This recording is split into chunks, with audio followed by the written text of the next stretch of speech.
Hello and welcome back to Level Up Land, and I am afraid that from now on this is going to be very boring. There's not much interesting going to be happening because of the position that I'm in now. I am going to continue with my dragon genocide, as I've been calling it. So let's go this way.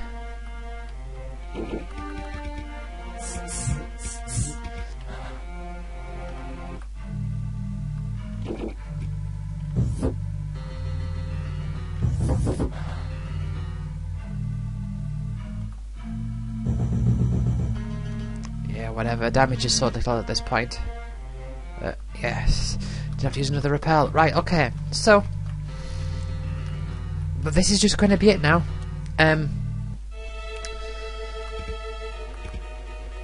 Farming dragons.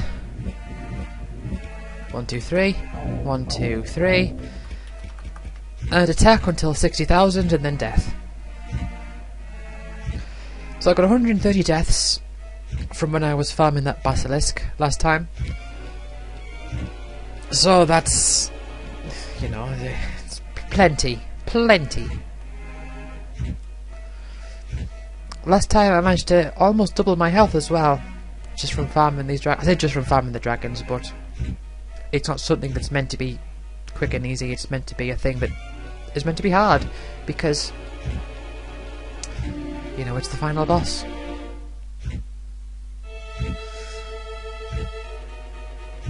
So, what I don't want to do is I don't want to just be quiet for a long time, like saying nothing for 10-20 minutes and then start talking again, because I know that that's gonna, people are gonna miss out on the content. What I'd rather do is I'd rather talk more like at the start, and then if I run out of things to say, make a definitive end point, so like, right, you can stop, you know, paying attention now.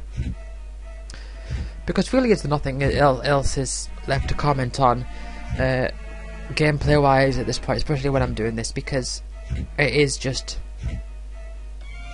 this on repeat.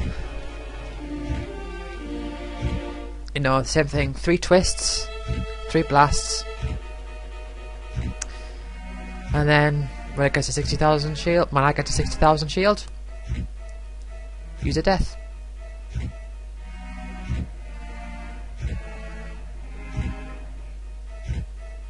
So there's not really going to be much to comment on.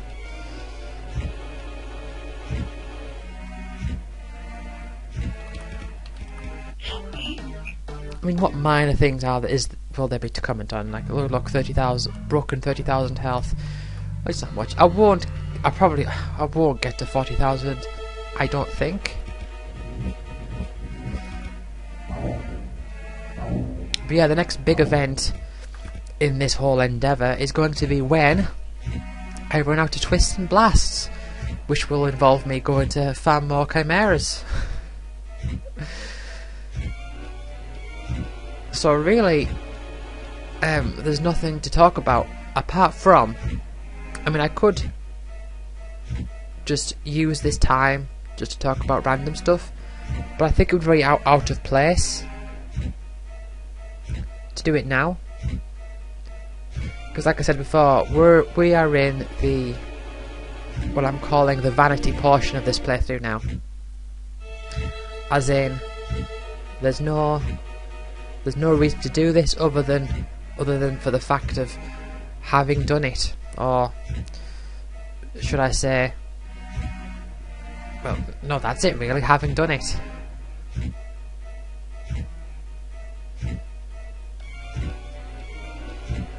So what else is to comment? I mean, I can comment on like how much health I'm getting and all that sort of stuff, but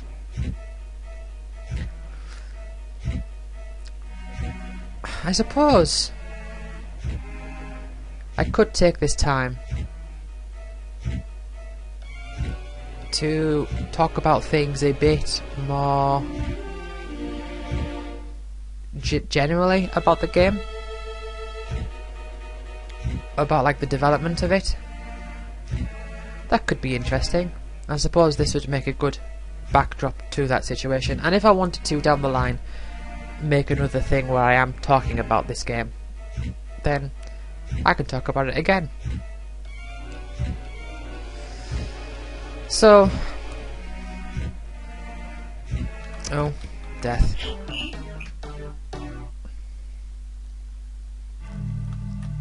So yeah, I'm thinking back to the early designs of this game.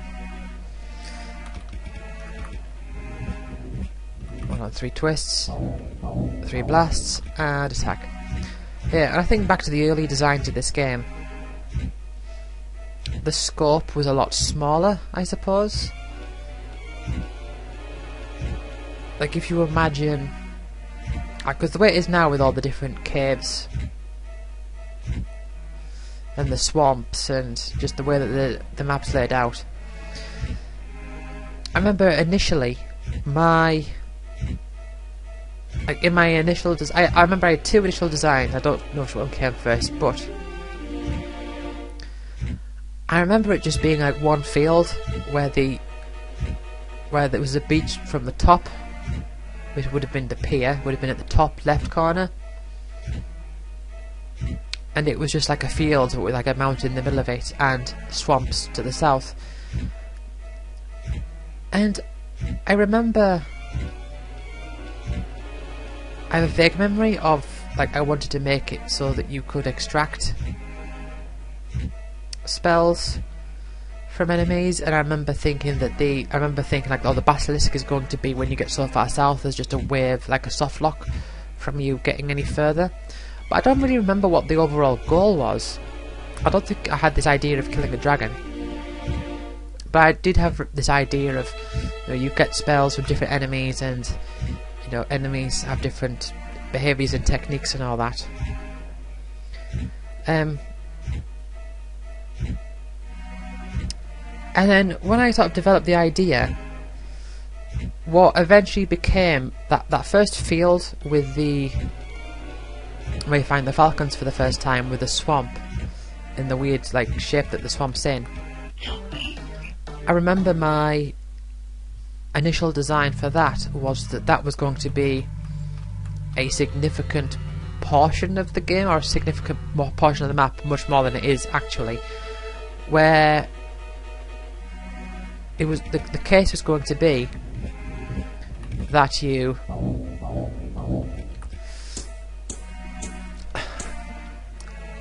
it's going to be where you have to walk, like the idea of you have to walk around the swamp, and then later on you can get swamp walk, which means you can sort of cut across.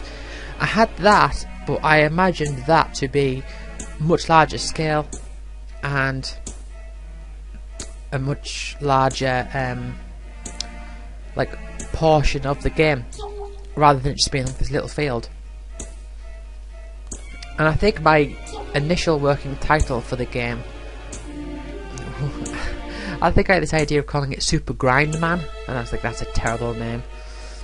But I remember coming up with Level Up Land. I don't remember when it was I came up with Level Up Land, but I think it was maybe around 2012, 2013, because I remember when I got to 2014 is when I started properly working on designing this game. What am I doing? Why am I extracting? See, I'm not paying attention. It's extracting.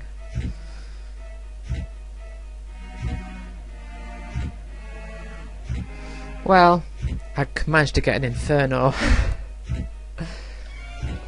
Did I get any blasts from that? Right, when my shield gets to 20,000, I'm going to try a death. So, yeah, my mind was wandering. So, yeah. I remember going to... because I used to work in this charity shop down on the local high street, and it was just it wasn't too far away from the library. So what I would do is I'd work there for a few hours, and I think this was around 2014ish. I'd work there for a few hours, and I would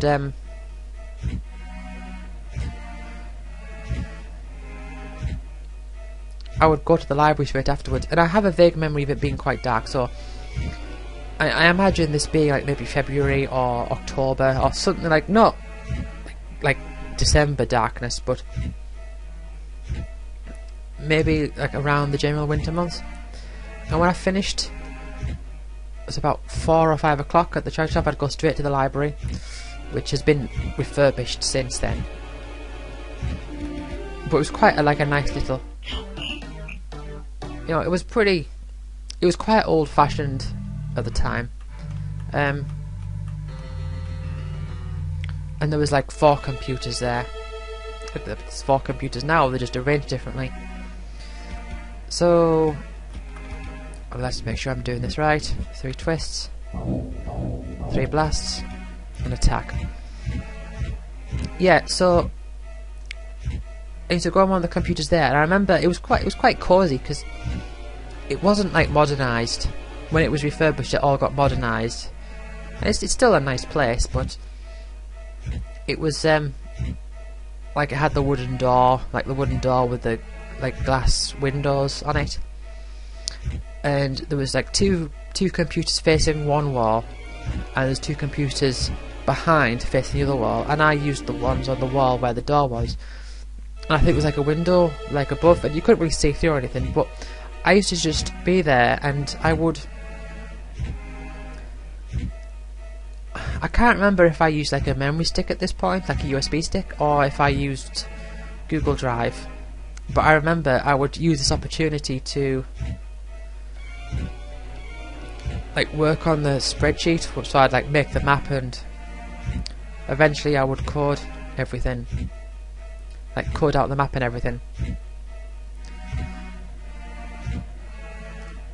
But yeah, so that's how I started. And I remember I sort of took a break from it for a while, and then in 2015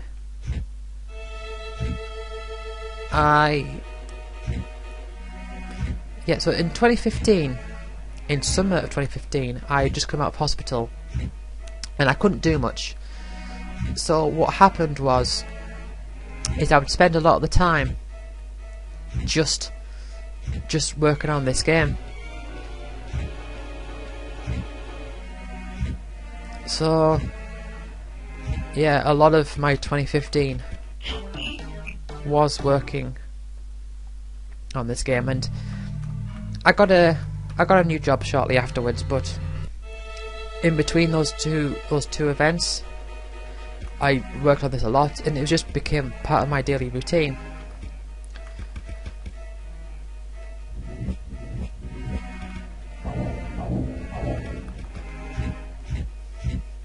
And I can't really say I remember much of the process, particularly after that. I can't really remember. I can remember a few like prototypes that I did, and a few things I realised that I had to change along the way. And I will go into that in a moment. But the actual layout that you're seeing here, with the spell list on the left and the the list on the effects on the right, on those 2 side panels, and this whole middle section showing everything that it shows there, that was actually a carryover from a game I was working on previously, because I had designed this idea of a completely text-based game. The difference being was that the stats and stuff was on the left and your menus was on the right. And the way that you got spells is you bought crystals in a shop, and some crystals had like use effects where you used them and it did a thing, and some of them had hold effects, so it affects with you holding it has like a passive effect on you or on the game. Hold on.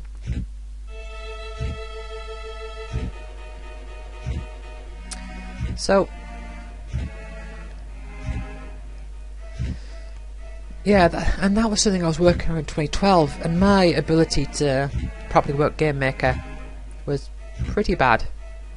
A lot better than what it was previous to that, but I was still really like learning the ropes and everything.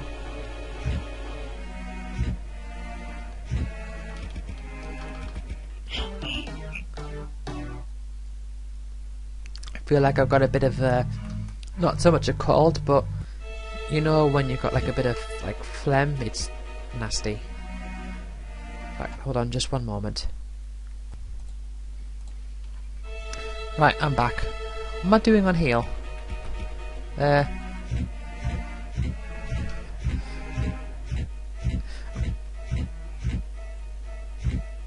Right, so yeah, this previous game that I was making, this situation that I've got is just, you're gonna probably hear me go quite a bit, because if you can probably hear that, but it's just the situation that I'm in right now, so we just have to live with that. So this game, I remember I wanted to make it so that you were sending a tower, but it was all text based. So on the left you had like a load of stats, so it was like health, strength, intelligence, and then you also had things like gold and energy and a few other things like that. And on the right you had your menu, and it was the same idea as this, with the way it was like laid out. It was just back to front, and so you would buy these crystals, and a lot of them were very much the same in terms of like a lot of the names were the same. So I did check it out. I did have I think I had Strike, I think I had one called Blitz, Heal and Recover, Joker was there, can't really remember what else. I think I had like Zen, which I think was, it wasn't like a regenerate effect, but I think it was something similar to that. But there was Copy, and there was also ones like Jump and Drop, Expand. There's quite a few different ones,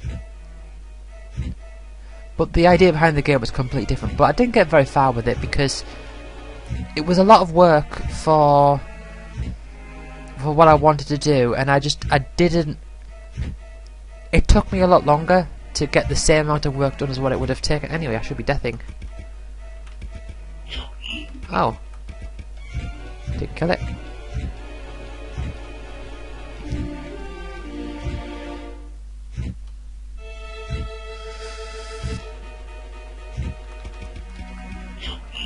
Oh, still not killing it. Have I missed out on some attacks?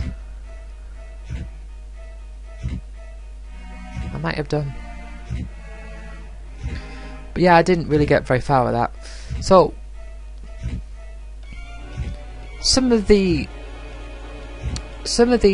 designs and stuff I had for this game that I did change.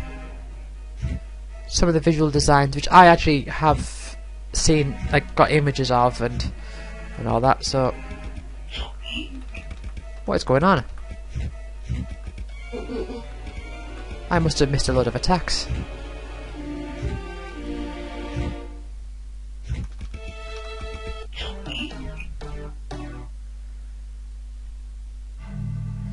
I don't know I don't know what happened there. I could watch back the footage and find out. Did I forget to twist and blast? Is that what it is? I think I used 3, but I used another one just in case. Might have been 2. Yeah, so. And I remember listening to a lot of Brian Eno's Ambient 4 on Land during the production of that, which again I didn't get very far. I remember I made like the menus. Oh, it was so bad.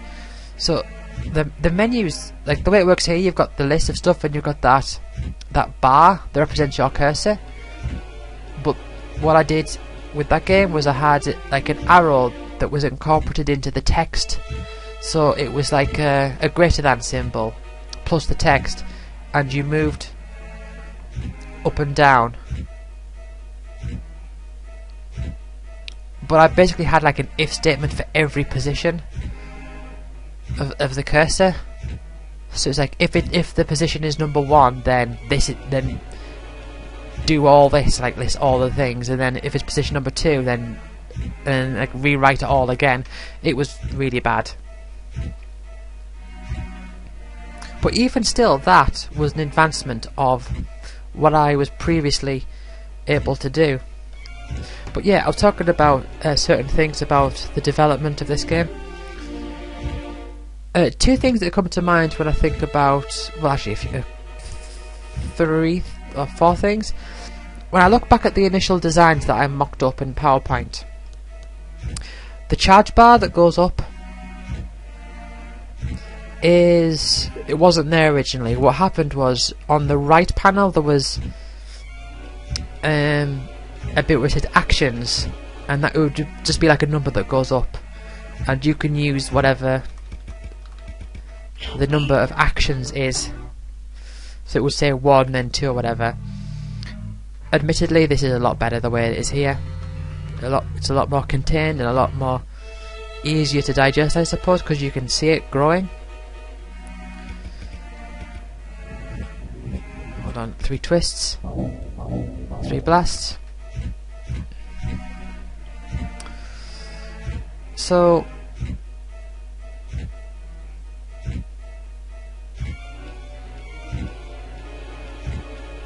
yes.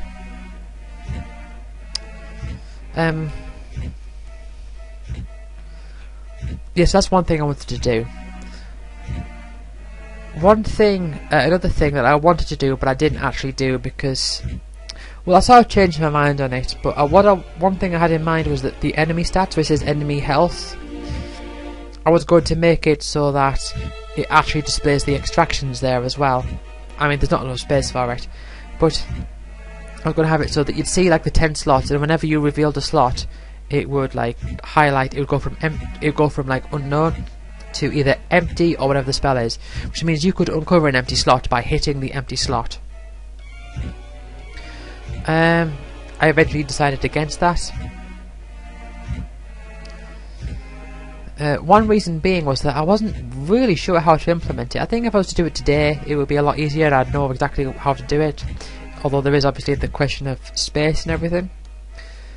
I am very happy with how I've managed to space things out. If you look at the right panel there, everything that's listed is, you know, it's evenly spaced. Like location is at the top, and then the time is at the bottom, and there's always one level gap between each thing. Of course, the amount of spaces I had to measure against the amount of options you're going to have in the menu. So if you look at the left, and you've got attack, extract, and then all the spells, and then run, I had to make the text big enough that you could fit all that in, and that number was just enough to get all the information on the right panel as well. Right. Just say it to myself every time now. 3 twists, 3 blasts, just so I don't mess up again. Or at least hopefully not mess up again.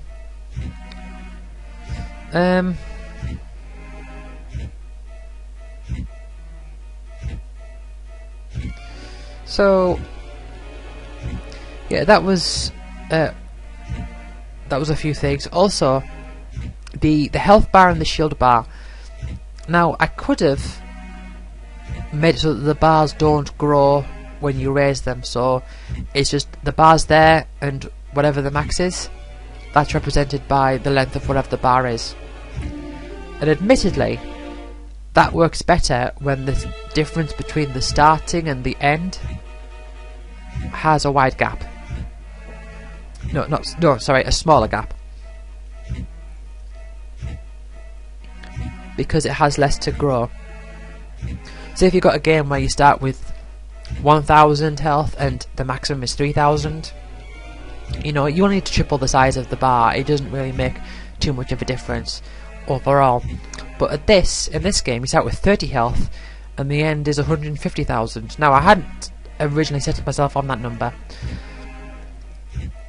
But the way that the bars were displayed was it was originally just going to be one bar from beginning to end, and I think I originally had that bar set to represent 100,000. So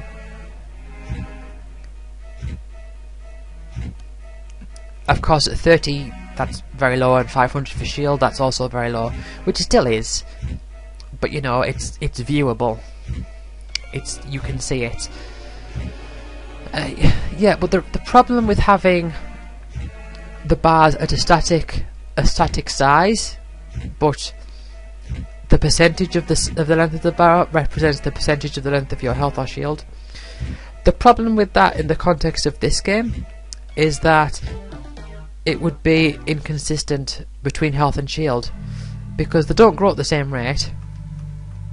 I thought it would be weird if you had, say, a health bar and a shield bar that were exactly the same size, and yet an attack that does, hold on, 1, 2, 3 twists, 1, 2, 3 blasts. Yeah, I thought it would be weird to have it so that, say, even at the start, you know, 30 health, 500 shield, where like an attack does the same amount of damage. On the blue bar it goes down in smaller chunks, and then as soon as it gets to the green bar, that same attack takes off a huge chunk. I thought the problem with that is that it wouldn't be representative. It wouldn't represent your overall health. Like if something's if one bar is just going down really fast, even though it's the same length, then it wouldn't be very user friendly. Now, one possible solution to this is that you could make it so that the length of the bars is proportional. So, for example, if they're both the same, then it both covers the same like ground. But say if shield is 10 times higher, then what you do is you make it so that the health bar only accounts for 1/11 of the whole amount of bars, and the shield accounts for 10/11. Quite awkward. I suppose I could do that now if I wanted to, but I'm still not entirely sure about the way that I would do that. But yeah, I was going to have it so it was just one bar. So as you see, like the shield there, I've got 3 bars of shield. So it was going to be that behind so you got like safe health there, you got the green bar, then you've got the grey bit, which is the bit that I haven't, that's missing from my health. I was thinking of having behind that like an even darker shade of grey, where it shows how high the health bar can reach. So it'd be like health on top of a max health bar on top of a max health bar. That was one of my initial ideas, and I ran with that for a while. And of course the issue with this is that it means I would have to have imposed a strict notable limit on what am I doing? I would have to have imposed a strict notable limit on the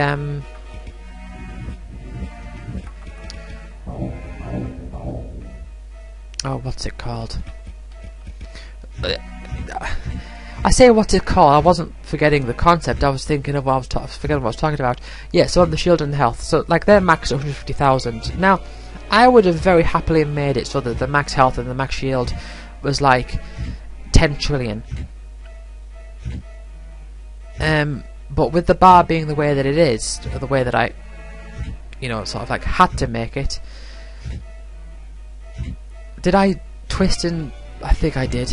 Or whatever. I'll know when I get to 30,000 health, 30,000 shields, and I still haven't killed it. So the cap to health and shield, I would have happily have made it as high as possible, and just had that go on for as long as I could, like with the spells, how the max of a spell is one less than 100 million, because the idea behind that is not that that's a goal for you to reach.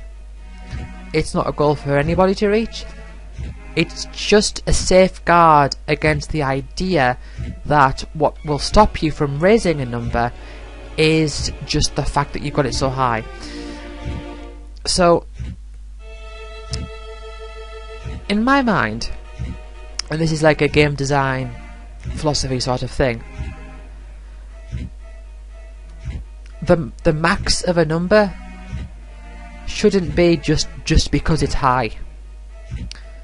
I think it should be imposed. I think the limit should be imposed because it's a conscious balancing factor.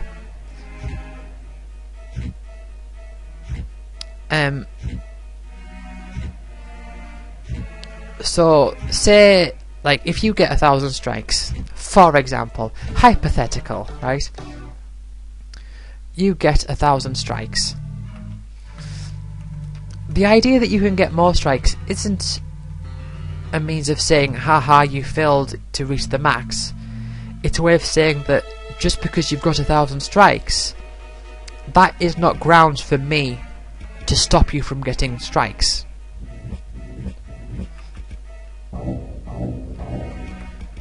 That's the idea there. And it's a case where the actual numbers does not, like the numbers, they don't throw the balancing out of whack. There are some times when you get games where, you know, you train and you max your health out at 999 or 9999 or whatever the game's number is, and you sort of just hang around there once you get to that point because you can't go any further.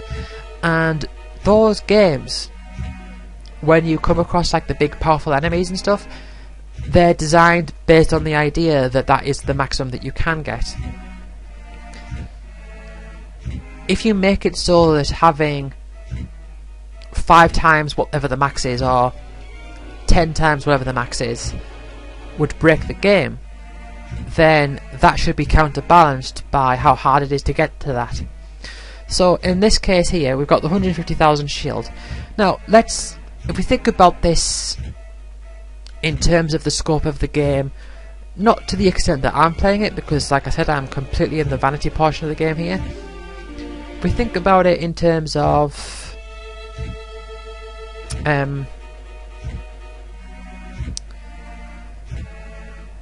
I've lost my trail of thought. I have lost my trail of thought. I hate it when that happens. Yeah, so if you think about in terms of not how far I've gone, but in terms of the goal of the game. The goal of the game is to defeat a dragon, to go back to the pier and claim victory. And once you've done that, you have completed the game. There's no extra bosses or anything, there's no extra goals to go to, outside the ones that you bring onto yourself. So for example, getting however much health or whatever much shield or whatever spells you want to go and like check out the rest of the map. All that stuff is stuff that you're putting onto yourself. So with that in mind, having 150,000 shield as I've got here, it makes fighting dragons so much easier, because 3 twists and 3 blasts, and maybe a death, as I'm demonstrating here, with this amount of shield, is efficient. You can defeat a dragon with that setup. Now, the thing with that is that the amount of time and effort it takes to get to this much shield, there are other things that you could be doing that would make you get to the point where you can defeat a dragon much faster. And because of that, the act of trying to get 150,000 shield is suboptimal, and it's very clearly suboptimal. It's sort of like when I think about, say, like Pokemon, for example, and when you, like, say if you've got an emulator or one of these new downloadable versions of the game, or some newer release of these older games where they allow you to save state and fast forward and rewind and everything. What those things do, the way people perceive those things, is that it makes the game faster, because they think of the fast forward feature as a means of fixing a problem with the game that they perceive as compared to other games that they're used to. So they might think, this game is slow, therefore allowing me to speed it up makes it faster, so the problem of it being slow is no longer an issue. That's what people think.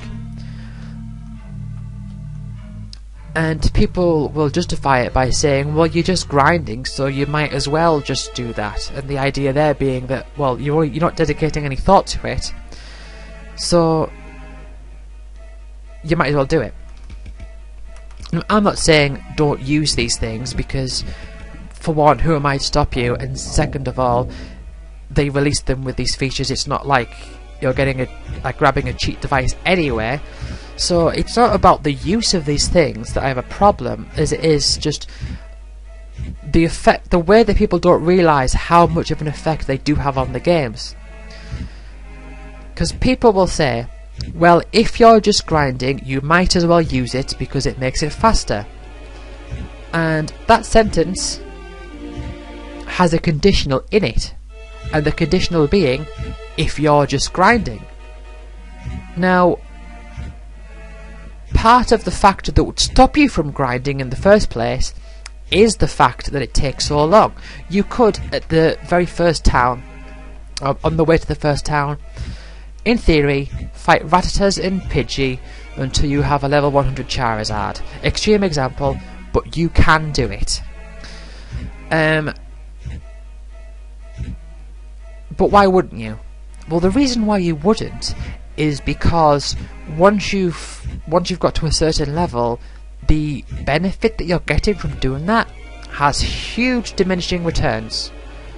You can wipe out, like, even going as far as getting to like a level 90 Charizard, at that point you can wipe out the Pidgeys and the Rattatas in one hit. You can wipe out Brock's Pokemon in one hit. You can go to Misty and just wipe the floor. It gets to the point where fighting those Rattatas and Pidgeys, even before that level 90 point, it becomes something that you wouldn't choose to do unless you're actively setting out yourself the goal of, I want to get to level 100 really early in the story. Unless that's the thing that you're going for, an actual playthrough of the game, you wouldn't do that. So to say, if you're just grinding, then it makes it faster, but under normal circumstances, you wouldn't just grind. So what's happening is that this option it's changing the parameters so that your ability to grind vastly improves. It means that it means that the things that are long and slow and boring suddenly become a lot quicker. So in effect, it's emphasizing doing boring things because it makes it easier for you. Like, let's say if for example in this game I had it so that rats gave you like 10 times as much experience as they do, and that's a lot. That would make them the equivalent of, experience wise, not the equivalent of Krakens or clowns or anything like that, but it would put them probably within the range of trolls. I'm just guessing, I don't know the exact numbers off the top of my head, but it puts you within the range of trolls. But you can defeat rats much faster than trolls, and even against Krakens you're still having to use up spells to defeat them. So having rats give you 10 times as much experience in that case doesn't mean that you're fighting fewer rats because you don't need to fight as many of them. What it's actually doing is it's encouraging you should fight more rats, so you'll naturally fight more rats in general. Because I'm telling you, when people have these emulators with save states and rewind features and fast forward features, the way you play the game, it changes. So to say that it doesn't affect the game, it's just wrong.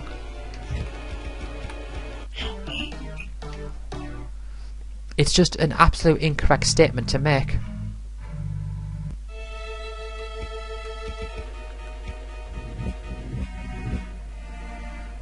And I can't remember what took me onto that rant, but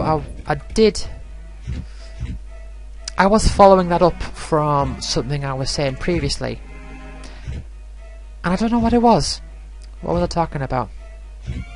I was talking about the limits of how high numbers can go and all that. So yeah, fundamentally, I don't think. I mean, the way that I've set it up, the way that I've set this game up, is that fundamentally, the fact that you can have over 1,000 of whatever spell, the fact that you can have over 10,000 of a spell, it doesn't. The process of playing the game isn't really made any easier because you can have 1,000,000 Infernos. Because the process of getting those Infernos is still the same.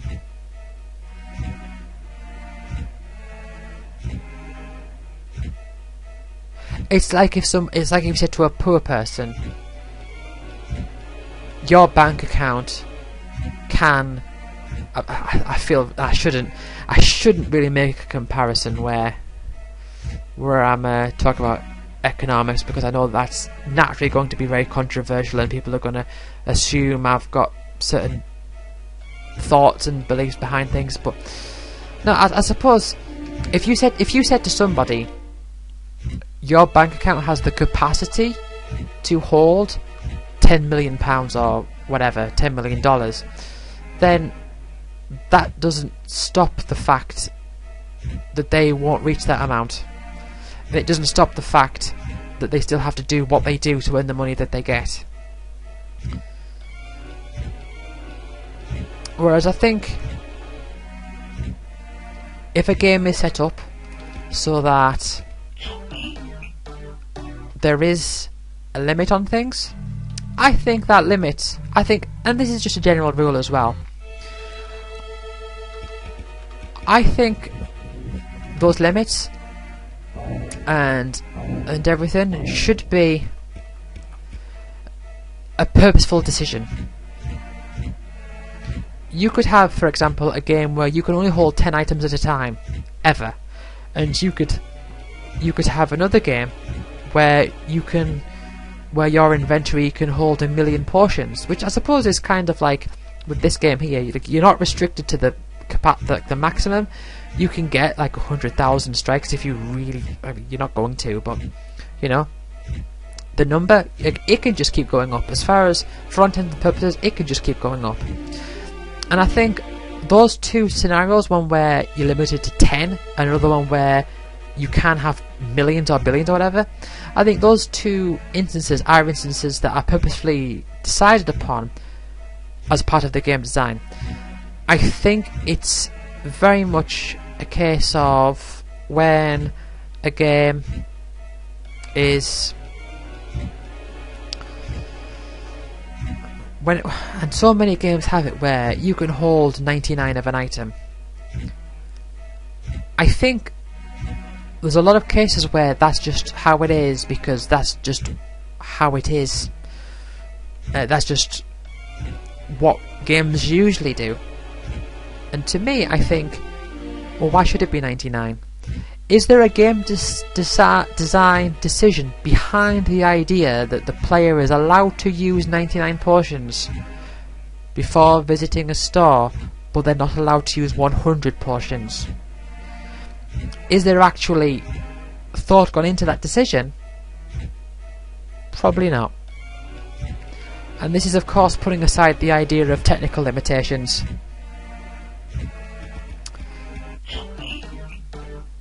Hey, look at that, 40,000 health. I think I can get to 50,000 before I end this session. Nah, I doubt it. No, it's not going to happen. I mean, I'm more than half. I've grown about halfway throughout the course of this session, and I'm more than halfway through. So yeah, that's not going to happen. But you know what? It's been good. I said that this is just going to be boring from now on, and sort of gameplay-wise it is. But I think I've had a good one-sided conversation here, and it all does pertain to this game, because I think when you play this game, and I think, to be honest, I think it's interesting in the way that people think about games with like the idea of freedom and the idea of limitations and everything. I think the way that people would approach this game and the way people would see it is that they would see certain things as being restrictive, such as you can only save at the pier, running only has a 5% chance of working, you know, things like that. But in terms of like how much health and how much shield and how many spells you can have, in a way, how many? I mean, like I said, most games purely, I mean, within the context of themselves, games have like a item limit of like 99 per item. If it hasn't got like a strict limited inventory space that the game implements, it's usually like 99. And this game allows you to go into the millions. And like with health and shield, I mean, how much health and shield do you really need to be able to easily defeat the final boss of the dragons? I mean, pretty obvious that, I mean, by the fact that I am just slaughtering them by using 3 twists, 3 blasts, and how long does it take to get those? Not very long at all. And then just using regular attacks, and it won't even hit my shield. It won't even hit my health in the process of that.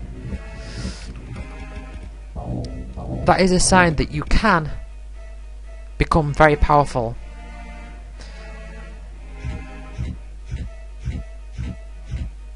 And that's just a symptom of the way that the game like works. And the fact that I've got 150,000 shield is symptomatic of the exponential effect of enhancers.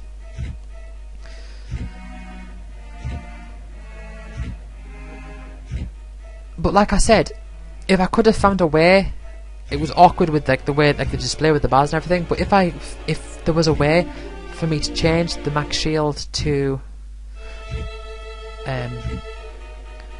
a billion, a trillion or whatever, without the issue of the actual like UI being affected because of it, then I would do it. Because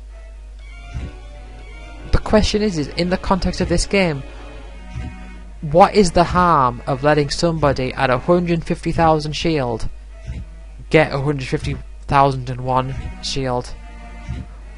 How does that harm the balance of this game? And it doesn't. There may be games where, you know, getting over 1,000 health does affect the balance, and it does affect the way that you approach the game and the way that you see like stat accumulation, and maybe the game's designed behind that. But I think consider the fact that I've decided to design this game around the mechanics of how things grow, how things level up, how you discover things and all that, then the actual question of how high can something go, it's no longer an issue. It doesn't affect, like, it's not making, it's not throwing the balance off of this game at all. Which I see how I get. Oh yeah, see, in my mind I'm going right around in circles again now. I'm seeing, yeah, and that links to the whole thing about when I went to be my big Pokemon analogy.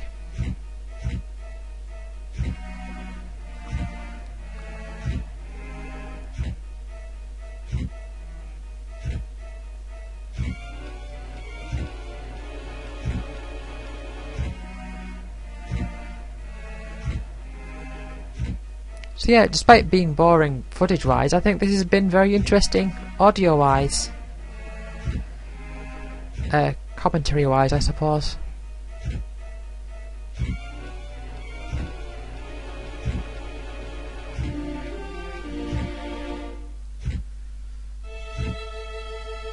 But yeah, this Dragon Slaughter is gonna, to get it like really high, it's gonna take a long time. But I'm enjoying it. I'm enjoying this exercise. I'm at the point now where it's like I'm not really fully like mentally invested in this game at this point.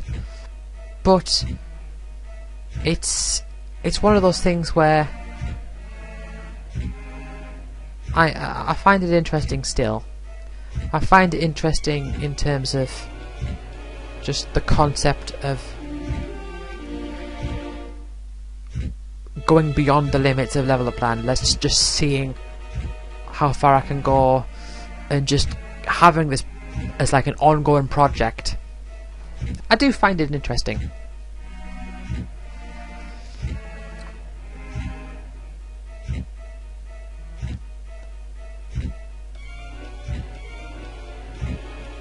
Oh, I'm gonna death soon.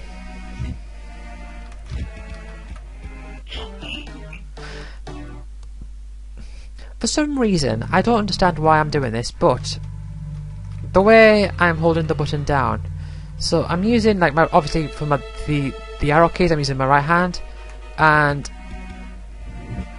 I'm using my left hand to press X. But the way that I'm holding it down, I've done this a few times as well. I'm not holding it down with just like one finger, like my index finger. I'm holding it down. Why am I extracting? Because I caught myself early that time. I'm holding it down with my index finger and my middle finger, like together. I wonder why that is. I wonder if it's just like a more comfortable position, because I'm not actually like pressing buttons, I'm just holding it down.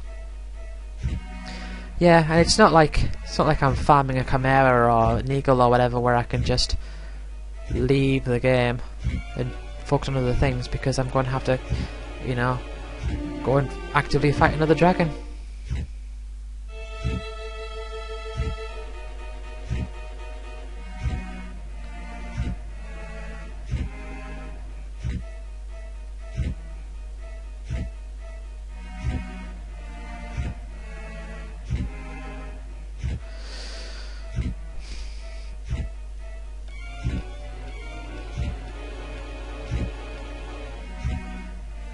Also, something that might be interesting as well, in terms of the music of this game, this dragon fight music is the only track in the game which doesn't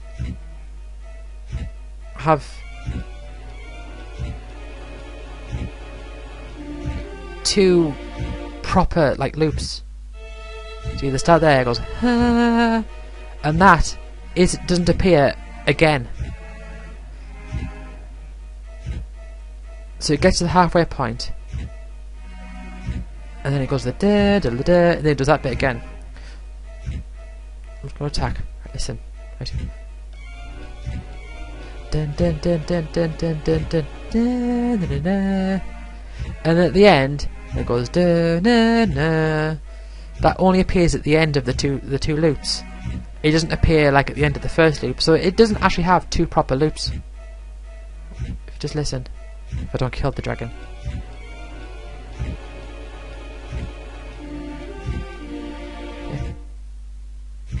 Yeah, so the intro, the and the na na na, those things only appear, the first one appears only at the start of both loops, and the last one only happens at the end of both loops. So everything else, it has two loops, and it starts again.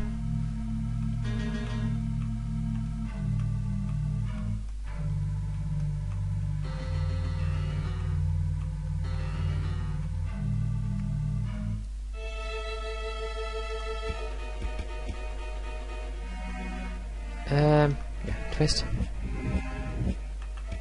Oh, you look at my blasts, I'm below 100 blasts. So I can do 30 more battles with this same technique.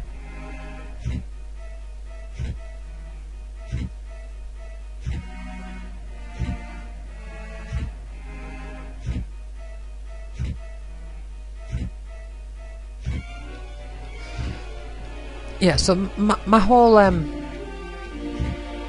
the whole thing I was going on about then about like my example with Pokemon, the way that you know, I only use Pokemon as an example. I mean, any RPG you could use it as an example, but the idea that like fast forward and all that,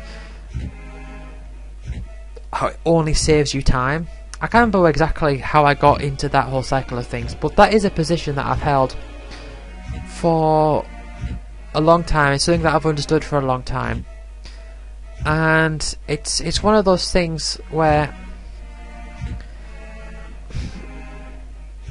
I've gotten to the point where I'm not interested in arguing, I suppose. I think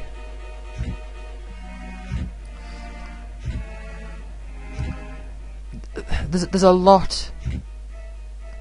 I think it's a discussion worth having, and I think it's one of those things where it's worth, you know, bringing up the points, and I think it's valuable me describing like what I was talking about, but it gets to the point where people will respond with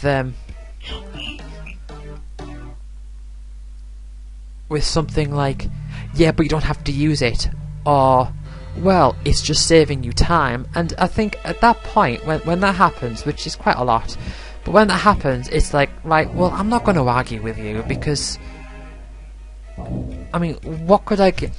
If I explain to somebody the reason behind why it doesn't just save you time, because it changes the way that the game functions, and it changes the way it changes the reward structure between those things that become like easy, become more effective because they happen faster and all that. I think once I've explained that, and then someone comes back at me with, yeah, but it just saves you time. If you're going to be grinding anyway, then you might as well use it. And they might even say, well, you could just choose not to grind more, but then just use it for when you are grinding. It's like that. Well, the first thing is something I've addressed, and the second thing doesn't change what I've addressed, because it still means that it's more effective for you to grind, so it's going to be more like enticing for you to continue. And even if you choose not to continue, the fact that it's enticing to do so affects your mental state, and your mental state and your experience is part of the game experience. I'm not going to call it stubbornness. I think it can be in some cases, but I think sometimes it's like the message just isn't going through. Like I will explain something, and they would say, yeah, but da da da da, and it's all stuff I've heard so many times, and it's just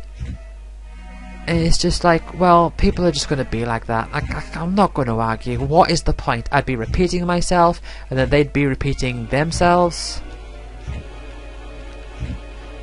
It's just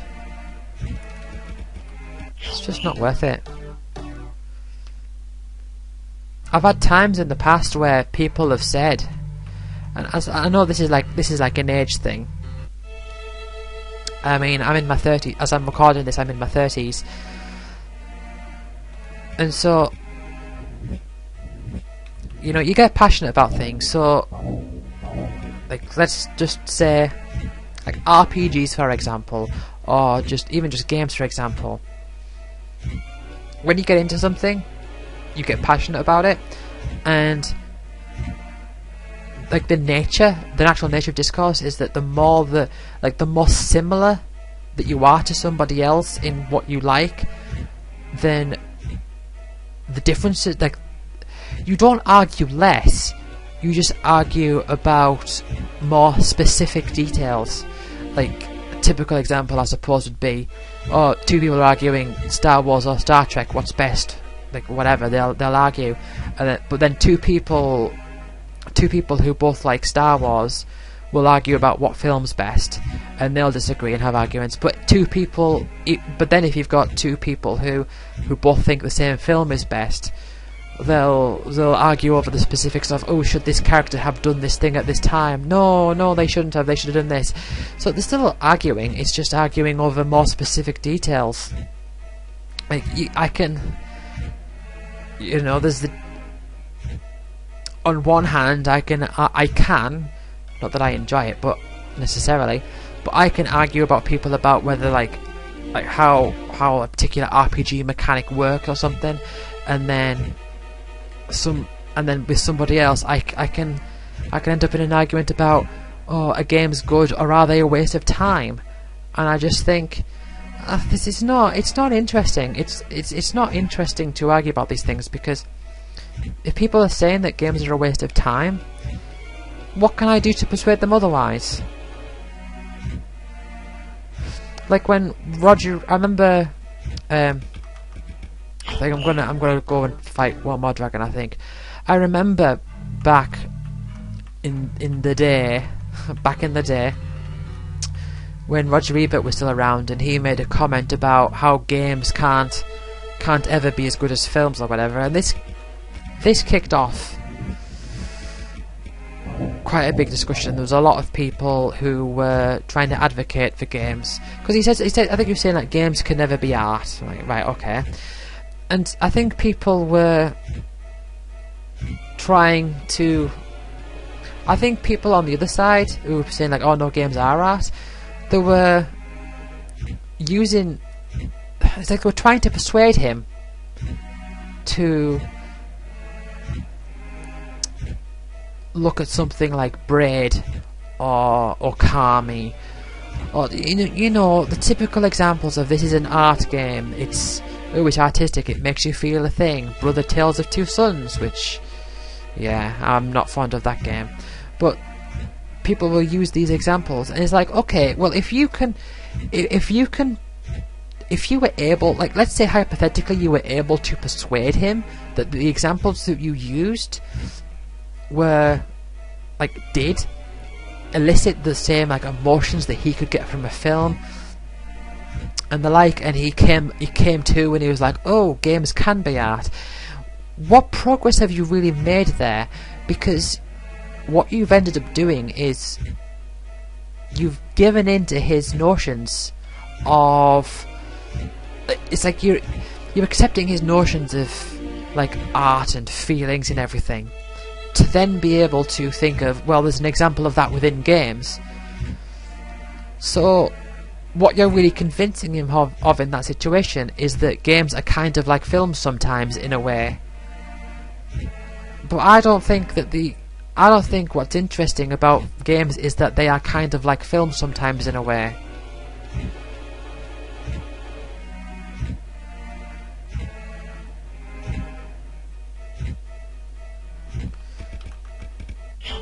I do not think that is the way to approach the situation at all.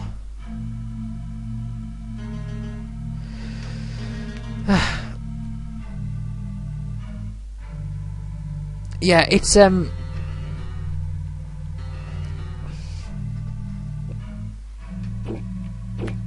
I just don't think it's a worthwhile endeavour to people who are not inclined to like something in the first place, to try to twist your definition of that thing or try to change their perception of that thing. If it's not a perception that you yourself have, then you're not actually working towards making them agree with you on a fundamental level. You're just trying to get them to think about the words that they said and the technicalities, like when people say like say if someone says like, oh, games are terrible, and then you find out that they play Candy Crush, and you bring up to them like, aha, well, you like Candy Crush and that's a game, and even if you manage to persuade them and they say like, oh, well, yeah, I guess I do like Candy Crush, I suppose I do kind of like games in a way that, oh, like Candy Crush, so that's an example of a game that I like. You're not actually making them like things any more or less than what they already did. you're just reframing the whole situation, like around technicalities, and I don't think that's particularly interesting or worthwhile doing. And so I think that those types of arguments, for the most part, are just pointless. If someone's going to say to me that games are a waste of time and that they don't do anything and they mean nothing, I'm just going to think, I mean, what's interesting to me at that point is, like, that's interesting that there's somebody who would have that perception, who would have that perspective, and then I suppose I'd just sort of like go along my merry way. I mean, I'll be annoyed probably, but I'm not gonna, you know. Anyway, I think I'm rambling, but you know what? I said it was going to be boring at the start, and yeah, but it's been good. It's I tell you what, I'm so bad at warning you that episodes are going to be boring, because whenever I do, that's when things start happening and when I start talking about things that I think are kind of interesting. So I think I will try to avoid saying that it's going to be a boring episode, unless I'm sure that I will get to a point where I will stop and extract a ton of spells and then just cut off the commentary. Then I will say, look, I'm just going to be doing this for the rest of the episode. I'm not going to be talking. It's just going to be it. So if you want out, you can go now. Right. Okay. So yeah, I'm doing good. I'll see you all next time.